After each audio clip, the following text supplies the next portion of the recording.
Welcome to MTM Travel, your weekly look into the fun side of miles, points, travel. I'm Sean Coomer, joined by Mark Osterman. Mark, we got to figure out how to open this show properly. Yeah, we don't really know, and I'm like, I just want to like punch a wall right now, so I'm kind of in that mood. So this could go either, one way or another. I don't know how this episode's gonna go, but I got some energy pumping through me.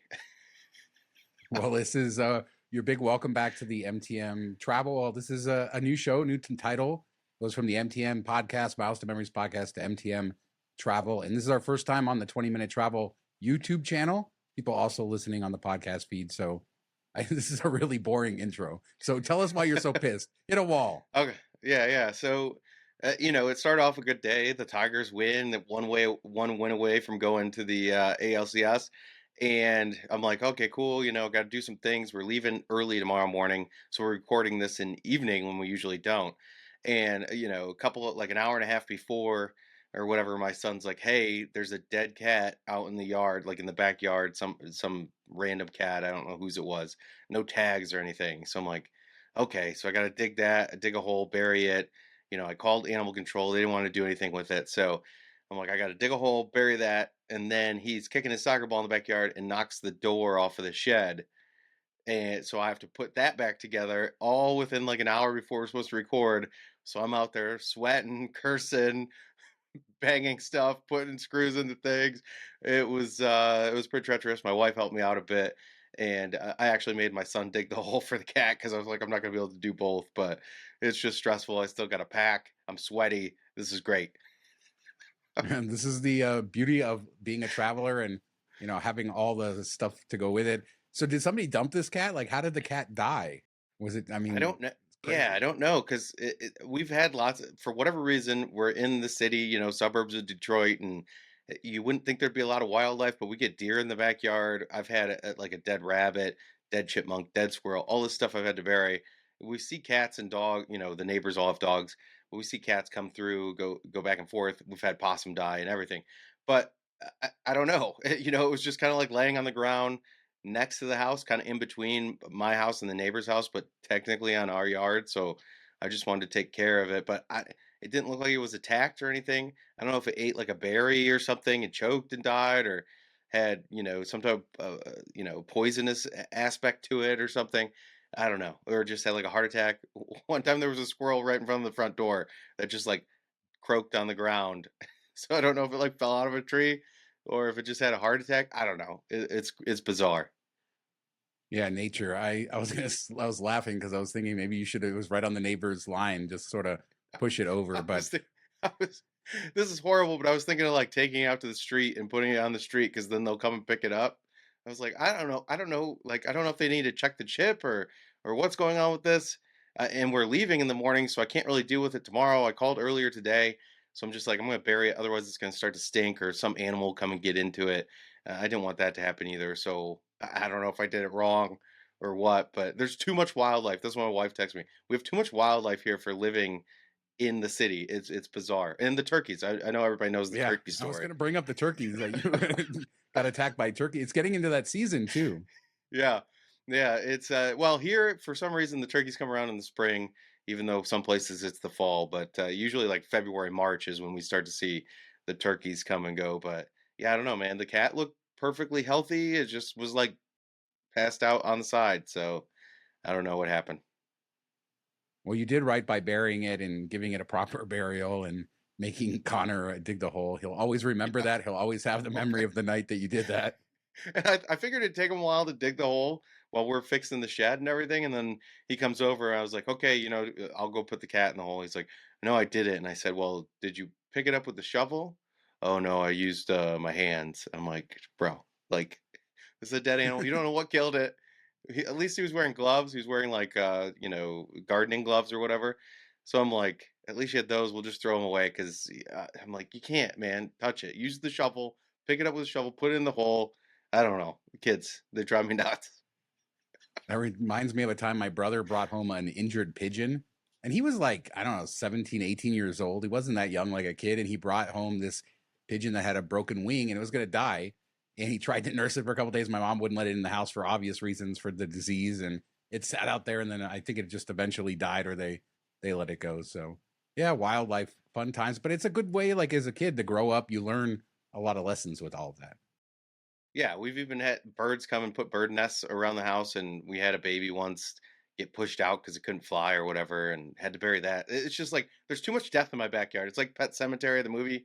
I don't know if you ever watched that as a kid. It always creeped me out, and that's what I feel like my backyard is right now. See, I don't have any of that here. We have the occasional lizard, but I hate insects. I hate bees specifically. And we have a lot of flowers in my backyard, and there's always bees buzzing around. And so I'll be sitting out there, and then all of a sudden, one will come by my head, and I'll just like get up and start screaming and running like a little kid. And that's my wife laughs at me when I do it. I hate it. I hate it. And then, of course, I teach my kids to do that. So they're both afraid just like me. That's like my one buddy is deathly afraid of spiders, and he'll like stop the car in the road, jump out if he sees one in his car, and his girlfriend's like, "What are you doing?" He's like, "Kill it!" I would do that. If I saw one, I would stop and run out and then yeah, leave me. And I've told this story about like the rats on the boat, how I like stood on the thing and made my yeah, my wife is brave. Like she goes in and she handles the stuff. She's the tough one. Yeah.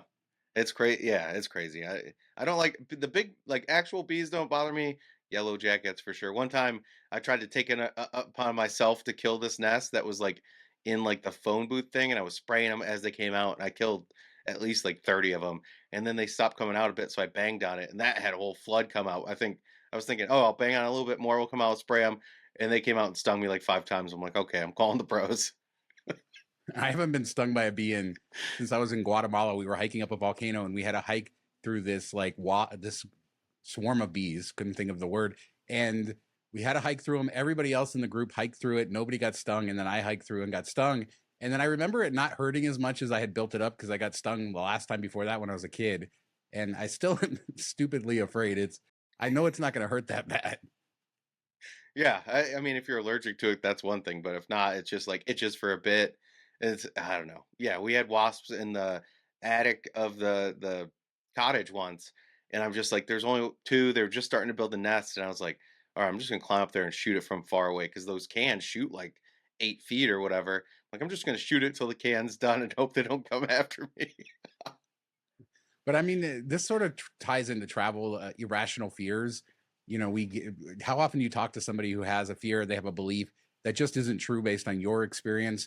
I know, like with credit and stuff like that, people talk about credit scores and all their, theories on what goes into this and that, and having too many credit cards and, being afraid to travel certain places. So, I think it's just part of being human is to make your mind up about something and then to be irrational to stick with that. And for me, it's bees.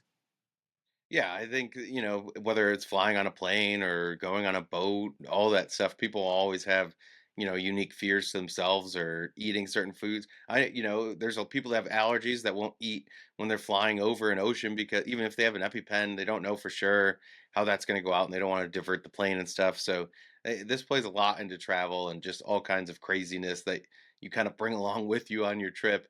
And, I think sometimes it helps. It gets people over things, their uneasiness and everything, and other times they just power through it.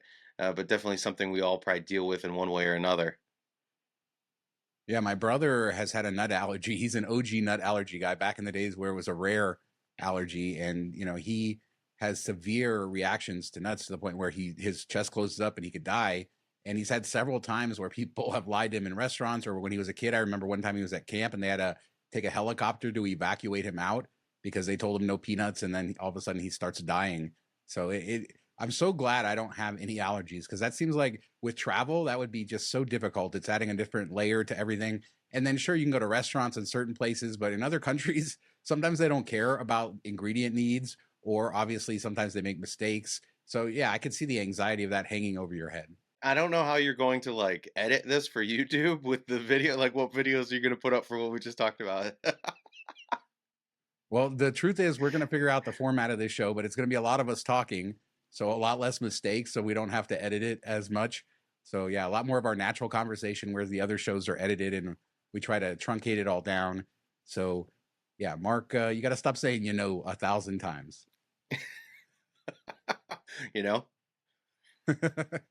So I wanted to talk about another crazy thing in this hobby people do is like fly into a place for a single day. I know you've done that. You do a lot of short weekends too, and people do that.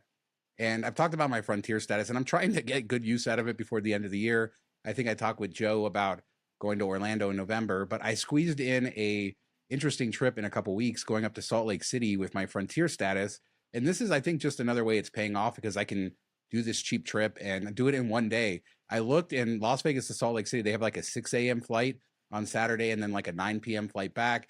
My friend Dave and I have been looking to go to Laguna Park there. So booked it all same day, flying down in the morning, flying back that night, going to an amusement park all day. And, it would be a crazy story for a lot of people, but I know people in this hobby who do stuff like that all the time.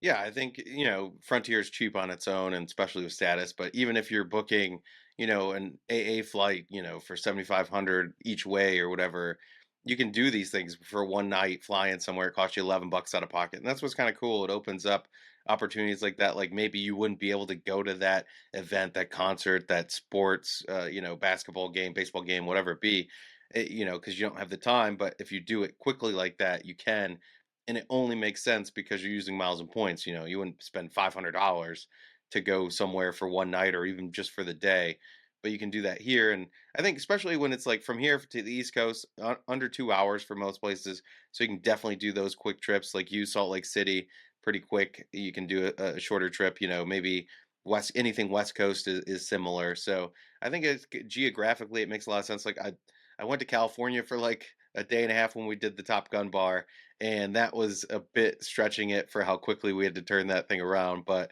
it was still fun and worth it and something I would have never done otherwise. Yeah, that's a good point. We're going to Salt Lake City to Lagoon. That's a park that we've both been to before. I've been to Salt Lake City many times. So I don't have the tourist aspect of I need to go visit this or that. There's a lot of great stuff in Salt Lake City. It's a beautiful area to explore. So I don't feel guilty about going out there for the day, coming back, and the timings work.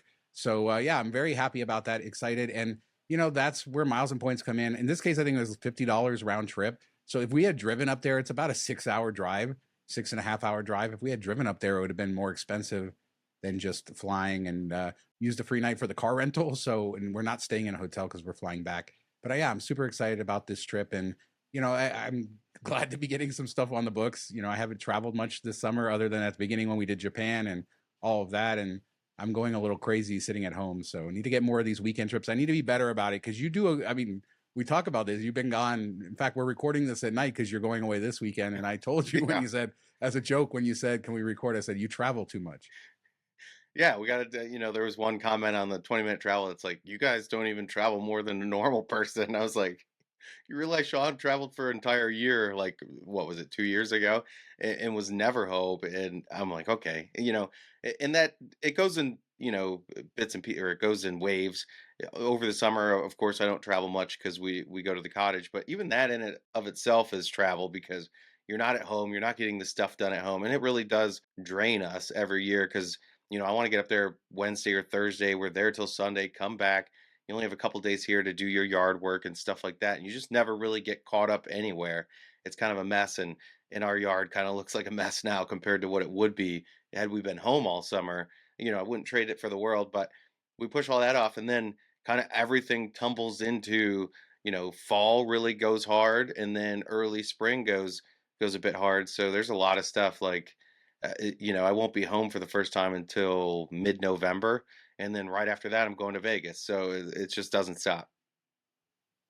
Yeah, and I mean, it's good and bad when you're doing it all the time. You're like, I wish I could be at home. And then I know for me, when I'm at home, I wish I could go. And it's just difficult to find the balance. And I clearly am not a normal person, despite what that commenter said. I've traveled a lot more than normal people. And I'm not saying that for any reason other than my life has been very different. But I think there's a lot of quote unquote normal people in the hobby who have normal jobs who still are doing this on the weekends and they're traveling all the time. And it is difficult to balance all this. And I think when you're like new and you're finally getting your first taste of those free trips and being able to go here and there, and everything is just so much more accessible than if you were paying cash for stuff.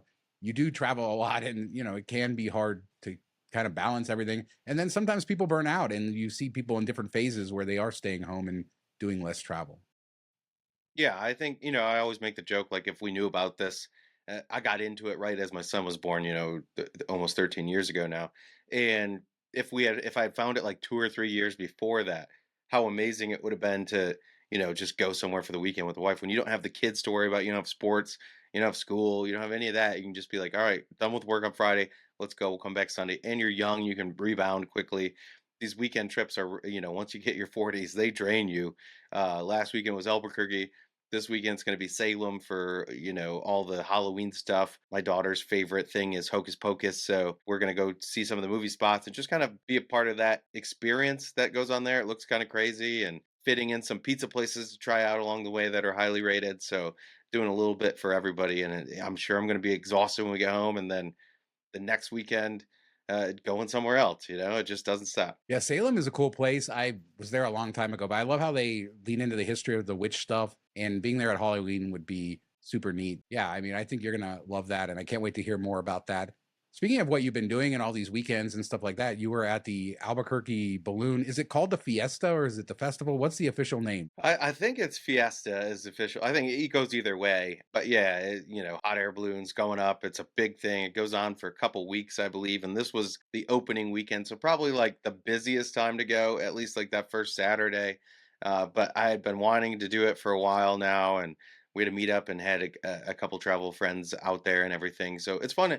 It's fun to do something like that, but it's even more fun when you have like a group of people and get kind of a different experience and everything. So I really enjoyed it. I can't say enough good things about it, especially the Santa Fe area. Very beautiful. Stay at the Hyatt Regency Tamaya, which is an amazing property, and I think it's a Cat 4 still. So probably one of the best, if not the best, Cat 4s in the U.S. that you can book at. As far as like a full blown resort, the grounds are amazing, cool pools, all that stuff, good service and everything. So I really liked it. It was my first time in New Mexico. I really liked the area. I can't wait to go back.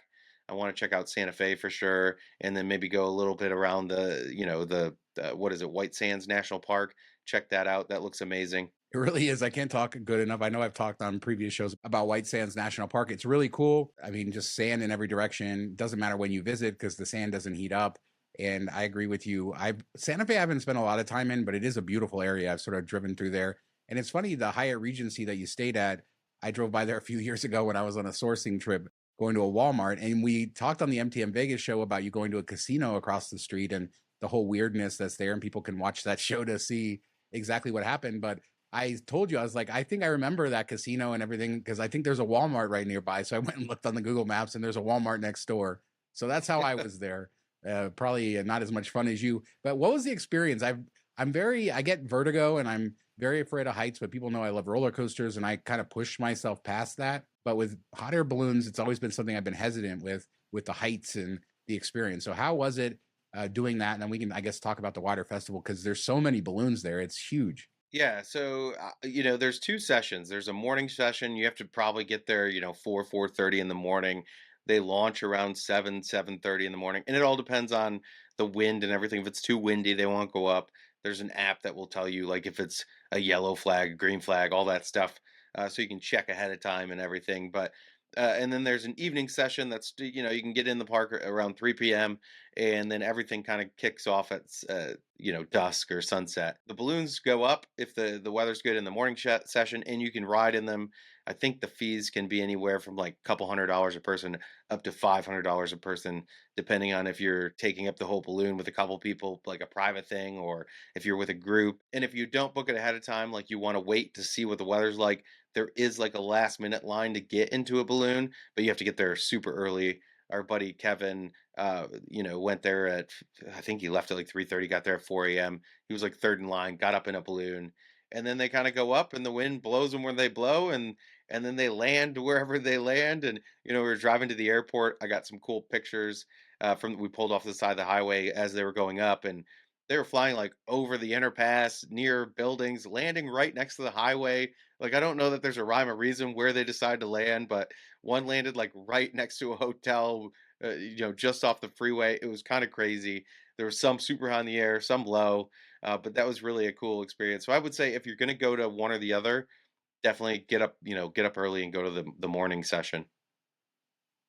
And I've talked to quite a few people over the years. This is something that's been on my bucket list forever, and every year I forget about it. But I've talked to quite a few people over the years, some locals there and other people who have visited, and everybody has great things to say about this and the scale of it and how many balloons and the spectacle of seeing all of them in the sky. And you can definitely see that from the pictures where it's overwhelming. And so I can just imagine being in the middle of it and being a part of it. And I can definitely see why doing it in the morning would be better than doing it at night. So yeah, I mean, it's a cool, unique thing. And it's just a reminder that there's so much to do.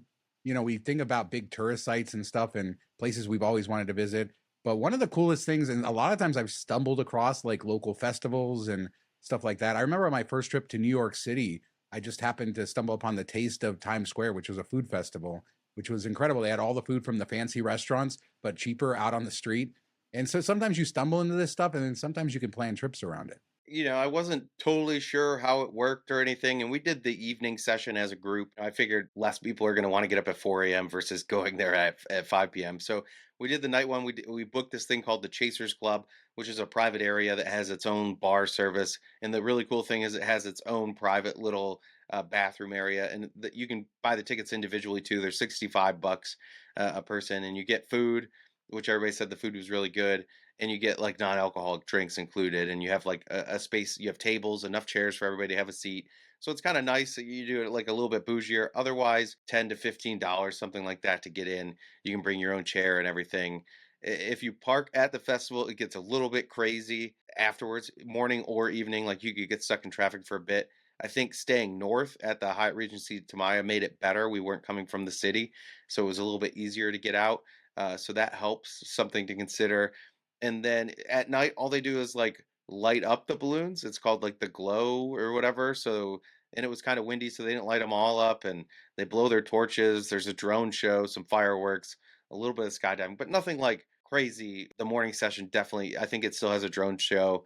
And then you get the balloons going up. You get to witness all that standing. You can walk right around them, stand right next to them as they go up in the air. It's pretty cool. One tip I will say, and this is kind of a hack that I kind of fell into, planned it, but it worked out better than expected. Is I found a restaurant called La Reforma. Just looking for like a restaurant that was somewhat near the festival grounds, that had a parking lot and stuff. And it's in a strip mall, plenty of parking.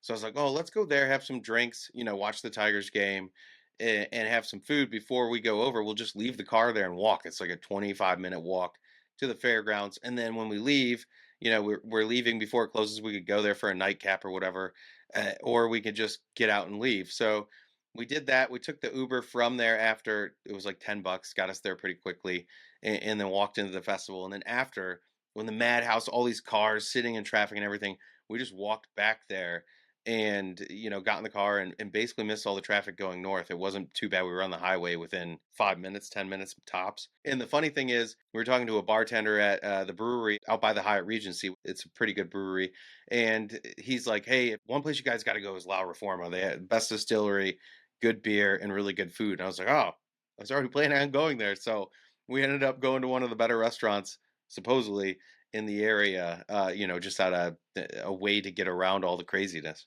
New Mexico is really known for their food, but I feel like a lot of people don't know about New Mexican food, especially if they haven't visited there. And obviously, the chili pepper, the hatch chili pepper, is the big thing there. So you have green chilies and red chilies, and they have all kinds of different foods served with both. Another local thing is like a fried dough called the sopapilla, which a lot of people like to put honey with and sweet, but I actually like to just eat it savory. But if you are going anywhere, they'll ask you if you want red or green chili sauce, so they'll put either the red chilies or the green chilies, or you can get something called Christmas, which is both, and that is what you should get 100% of the time. It's so delicious. I wish we had Do they mix? more New Do they mix Mexican. them, or is it like one No, and it's the like other, half and and you dip half. in both? Yeah, Oh, okay, yeah, so they half and mix it. half. And they call it Okay. Christmas, so you can look like a New Mexico local and like you know what you're talking about. Yeah, man, I'm hungry now. Do they call it Feliz Navidad though? No.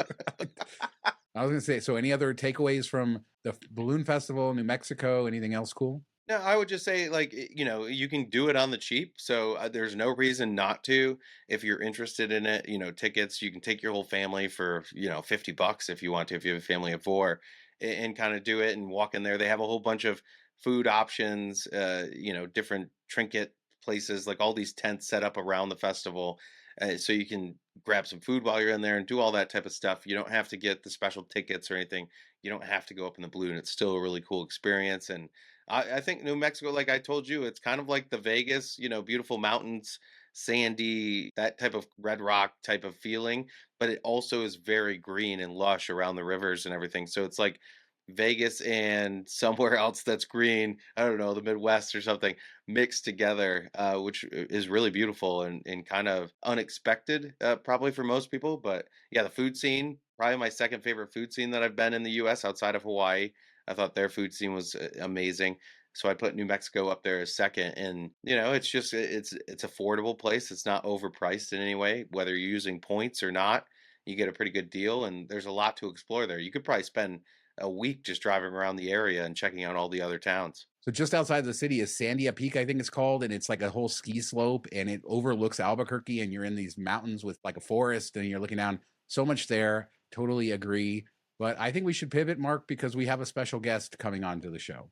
We couldn't launch this new version of MTM Travel without bringing Joe on. So Joe Cheung has joined us, and I guess there's people that watch Disney Deciphered, people have seen your face, but I guess there's a select portion of the audience who's never seen you, Joe. Yeah, super excited to be on here. Really excited about the new show. I'm glad that you two finally let me in on your action. So thank you for that. If you've seen my face before, I never wear hats. I'm like the anti-Mark. He always wears hats. I never wear hats. But let me tell you something, boys. Okay, launching a new show. Mets win the National League Division Series 5 minutes before I get on here. I think this is gonna be something good. And I didn't tell anyone. I don't want Ryan to get pissed. So I didn't say anything. But yesterday at 11 a.m., I left Boston, drove down to Citi Field, watched the Mets win Game 3, drove all the way back, got back at 1:15. I'm on a huge high right now. We got a new show. The Mets are in the National League Championship Series. We're gonna see the Tigers in the World Series. Let's go, baby. That would be pretty epic. But I saved this. We kind of announced me coming back on the podcast last week, but I saved it for today. I'm back, guys. No, Sean's no. like, no. Sean has to edit now. Okay, for those who you don't know, okay, back in the day when I used to edit our podcasts, I always had to edit out Mark swears, but that's Sean's job now. So swear all you want, baby. I'm changing my mind about this whole idea. What a terrible idea this was. Oh, We're back. I knew, we are back. As soon as I saw Joe pop in, or Sean said Joe was here, I was like, oh, because you were kind of like, I think I'll be able to make it. I'm not sure. I'm like, oh, the Mets must be over, and they had to have won. Otherwise, I don't think he would have showed up. No, I'm so I don't know how you feel about the Tigers, Mark, but we are cruising on. This is all gravy right now. I actually thought we were gonna win today, even though we were losing. It's I have never experienced anything like this in my sporting life. I love this team. If we lose, we lose. I'm so happy. I'm so happy I got to see them in person. We talk, just to bring it back to miles and points and stuff like that. We talk about using miles and points to make these things happen that you wouldn't make otherwise. Obviously, you have to pay for the tickets. My buddy had face value tickets, so that was nice. But if I wasn't coming back to drive my kids like an Uber at 1 p.m. on Wednesday, I would have stayed overnight and use miles and points to do that. Use Amtrak points to get down there. These are the things that miles and points can enable. So I'm super glad that we got to do that. That's what that's how we went to the World Cup last year. So super awesome. Doing sports trips are so cool. Mark, you've done so many of the baseball stadiums and used miles and points for that. I've talked about my trip to Lambeau Field a few years ago where I was, one of my best points per point redemptions of all time, using 4,500 Avios to fly and then 5,000 Hyatt points to stay there. Insane. So it is great. And except for Mark, he goes to the Final Four and then gets pissed off and leaves after a game. I told that story again the other day about my buddy that drove downtown and went to the wrong Hyatt and didn't realize that even though we were staying out by the airport and everything, I'm like, bro, there's buildings there. There's no buildings here. How do you not know that you're in the wrong spot? So told that again. I'm actually taking my son to Minneapolis. Just booked the trip. We're gonna go in January for the winter festival, and then he take him to the Mall of America, of course. So we're gonna hit both those things as like a quick weekend trip. I know it's like the show of weekend trips. I don't have any. Well, I guess I do in a couple weeks. So I feel good. I was feeling left out of the baseball talk, so I don't have to feel left out of that. Basically, sports ended for me this week when the WNBA Aces lost, so I have no more season to look forward to. No, you don't troll people here. You do that on MTM Vegas. I'm not. So on a side note, my dad has turned into the biggest Las Vegas Aces fan. Well, I was going to say, I can't tell if he's being ironic. I can't tell if you're being a troll or you're being serious, because they're a good team, man. Asia Wilson, she's going to win an MVP again. So I'm my WNBA. The background on that on the Vegas show, anytime we would cover the Aces, they're back-to-back WNBA champions. So we cover, they won the WNBA championship. Then all the misogynistic men have to come into the comments and say how women can't play basketball and all of this terrible stuff. Some terrible stuff, a lot more terrible stuff than good stuff, believe it or not. So then I felt I had to take it on to defend the Aces because it's ridiculous. And then what's weird though, like I said, is my dad's become a giant Aces fan. And like a huge fan, watches all their regular season games, watched all their postseason games. I got him a shirt, so he wears it proudly. And so, yeah, I mean, it is cool to see it turned into like this me fighting back against misogyny. And then all of a sudden my dad, does it. And he's like, I like the way those ladies play basketball. I mean, Caitlin Clark like helped to make the WNBA. I mean, I think it was already like on an upward trajectory, but I think that really hit the boosters. So, I always, if I had like $2 million lying around, I would invest in a women's sports team right now, because I feel like in 10, 15 years, it's going to be, maybe not men's sports level, but there's going to be a lot of money to be made. I mean, even look at the NWSL. Oh yeah, Disney, Bob Iger bought a stake in the LA women's soccer team. So, it's cool. Yeah. And now we're going to attract all the haters over here on this channel. I was just like, look at the reviews roll in.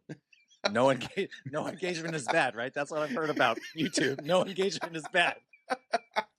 Yeah, I've learned you can certainly get them engaged, but yeah. So, anything else, Joe, going on other than your quick trip down there? I decided to go last minute, and I think sometimes I think the nice thing about Miles and Points is like you can think outside the box sometimes. So my original plan was to drive right to Citi Field and just park there, and it was going to be $60, and then I wasn't even sure if I'd get there in time because I was leaving at 11, and like would the parking lots be full, and then I'm like, am I going to have to go into Queens and like look for street parking or something?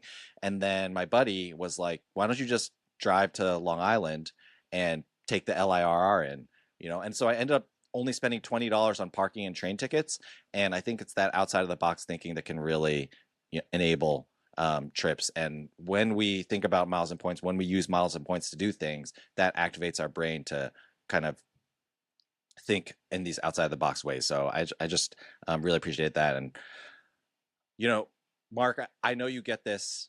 We're in our 40s now. We could definitely die without seeing our teams win a championship. So I was like, I'm gonna go watch them play, win or lose. I'm gonna go. Yeah, I went last time that the Tigers were in the World Series and they got swept, so that wasn't the greatest, but it was still a cool experience to be able to do that. So watching your team play for a championship, like last year, I had Vegas booked, ready for the Lions, to get there. At halftime, I'm like looking at tickets. I'm like, oh, okay, we're definitely buying tickets. There's no way we're going to lose this game.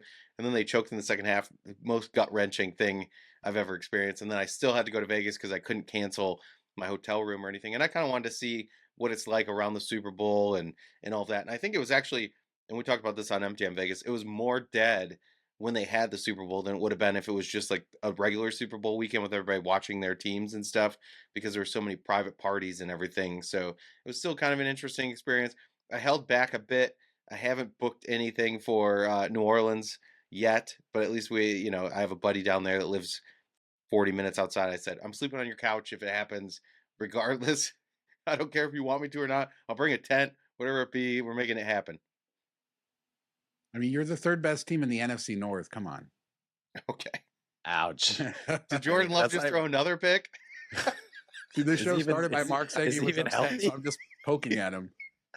Not that I should say anything. Friggin' Jets, worst organization in the entire NFL. Yeah, man. So a lot of since sports they fired talk. Bill Parcells, yeah. Yeah. Now we go to Bill Parcells. We're really dating ourselves here. But please subscribe. By the way, please subscribe. Yeah, please subscribe to this show. But this is to MTM Sports. Yeah. Hey, we haven't all been together in a little bit, and we like to talk about this stuff. It's crazy, Joe, because last week, for some reason, because Mark went to Cedar Point, even though it wasn't the video version, but we talked about Cedar Point and like amusement parks and stuff, which I'm sure there's people like excited to have Mark back, and then to have him talking about that stuff was probably a disappointment. Yeah, and then we roll right into sports talk. Everybody's probably like, "What the hell is going on?"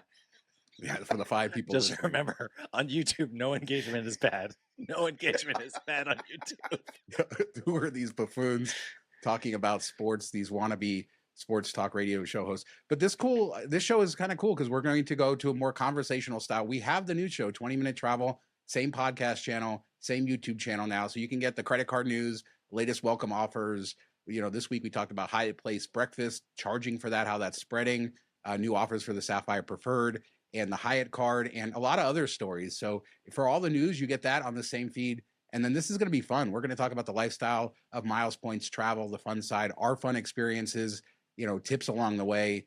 And just hopefully you can tune in and just listen to us have a conversation and have a little bit of fun along the way. This hobby isn't fun enough. Before we sign off or whatever this buildup was to, I got questions for Joe because we're coming to Salem, Joe, for the Halloween stuff. Have you guys ever done the Halloween thing in Salem? You're so close. No, my kids are a bunch of chickens. My kids are a bunch of chickens. They're not gonna do that. They can't even. So my son is, just a quick aside, my son's going to a birthday party, and the mom was like, "We're thinking of watching Paranorman," and I watched like 20 minutes of it. I'm like, "No, he can't handle it. The movie's rated like PG. It's like, but it's like 80s PG. It's different." Yeah, no, it's not. It's not. It's a silly movie. But Salem is pretty cool. Where are you guys staying? We're staying at the Hampton Inn right downtown. So I think it was $70K a night, but it's like the best location you can get with points. So I'm excited for that. I booked it forever ago. This was like the trip that we planned out for the most. And then we're, of course, I was like, I think last time I went there and we were talking, you came and visited. We were staying at the Hyatt Regency on the harbor. And I'm like, dude, there's this one town that people were driving crazy and it wasn't the best. And you're like, oh, is that Lynn? So, but we're making sure we're stopping. Don't get me in trouble with Lynn. Yeah, the town is in Lynn. So we are stopping in Lynn because I want to go to Monty's Pizza, which is highly reviewed, like a hole in the wall place. And then the other two places are, oh crap, what is it, like Old Time or something or something like that, downtown in Boston, North Side, and then something like Angelo's. Have you ever been to either of those? I have not. I'm the worst tourist in have you ever city. been anywhere in Boston? Nope. I just drive to soccer practice and I drive home. That's all I do. And then come talk to you guys. So yeah, I think that'll be really cool. Let me know when you're coming in. I'd love to see you again. See, when we first ever recorded a podcast 6 years ago, I made jokes about how your son is like a grown man, but now he actually is a grown man. So I'm gonna meet this man. This man from the Osterman clan. But yes, I mean, Salem's really cool. I mean, it's a really huge thing. I think it's just, I think the great thing about it is, and we talk about this with like theme parks and things like that. Like, these types of things have a vibe to them. And, if you're into the Halloween vibe, Salem, that's the place to go. Everyone's just really into it. Oh, quick shout out for, this is not Halloween, like Spirit Halloween, related, but Peabody Essex Museum in Salem is actually a kind of low-key museum gem. Just so if you end up in Salem and like find like you don't have anything to do, swing by Peabody Essex Museum. It's pretty cool. Actually, my friend of mine works there, and she said they have a new exhibit that's running through the summer. That sounds pretty cool. So yeah, Salem. We actually did that. Place. We did that last time. We stopped in Salem and met up with some friends there after we went to New Haven, did the pizza trip and all that stuff. And we went to the museum. It is a great museum. And it's such a cool little town. This was, I want to say, like the spring.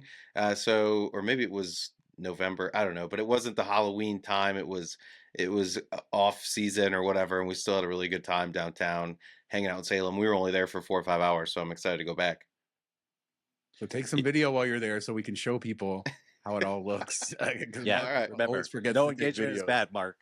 Yeah, I do forget video. Horizontal video. Horizontal, okay? I'm so used to taking pictures of everything. And then Sean's like, did you get video? I'm like, no, but I got a lot of pictures. You want those? Like the balloon, he sent me 2 videos. It was like one was 6 seconds and one was 8 seconds. But, I got skills. I found something, it's okay. I just want to remind you so that, maybe you remember. I know you're willing to do it. So, yeah, it's all good. But because we're on YouTube. We're influencers now. Yeah. And then, like we joked about earlier in the episode, I don't know how he's going to cut in it. Joe wasn't here for that, but I don't know how he's going to cut in any video when we're talking about dead cats and stuff. But it's just all your face talking about. I'm just going to zoom in. It'll be full screen, your face talking about dead cats. So I think we're going to bring this show to an end, this first episode of the MTM Travel Morphed podcast. For everybody who's listening out there and who's listened for years, we really appreciate you guys doing that.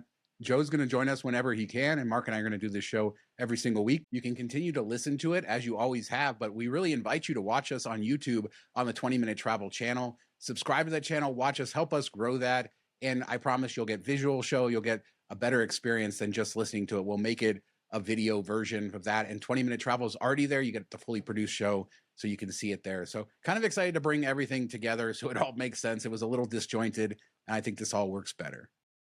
Yeah, we get 2 cents on YouTube versus 1 cent or half a cent on podcast. No, I don't know. I don't know what the That's numbers what's are, but up. something like that. That's what's up. Yeah, so that's what we're doing, and we're in it for the money. We're balling over here with our 2 cents. But thank you so much again, everybody. And so if you're already listening on this podcast feed, you can keep doing that. Get both our shows, or you can watch us both. We also do the Vegas show as a reminder, and we love doing that as well. We do that twice a week. So there's a lot of us around, and we hope you'll join us on YouTube or continue listening to us on a podcast. But in the meantime, Joe, where can people find you when they're not listening to this fine podcast? Find me at As the Joe Flies all over social media. Joseph Cheung at travelmission.net. If you have any travel needs that I can help you With an or M. not, miles points related. Yes, thank you, Mark. M Where is can we for find me. you, Mark? You can find me on Twitter at Detroit Mark, on travelonpoints.com for all my articles. How about you, Sean? At Miles to Memories all over social media, milestomemories.com for post-podcast videos, and then MTM Vegas and 20-Minute Travel on YouTube. Just search for either Miles to Memories Vegas for the Vegas stuff or 20-Minute Travel. And thanks so much for listening and watching.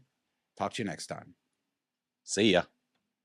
Should I drop another F-bomb? No? Okay. Why not?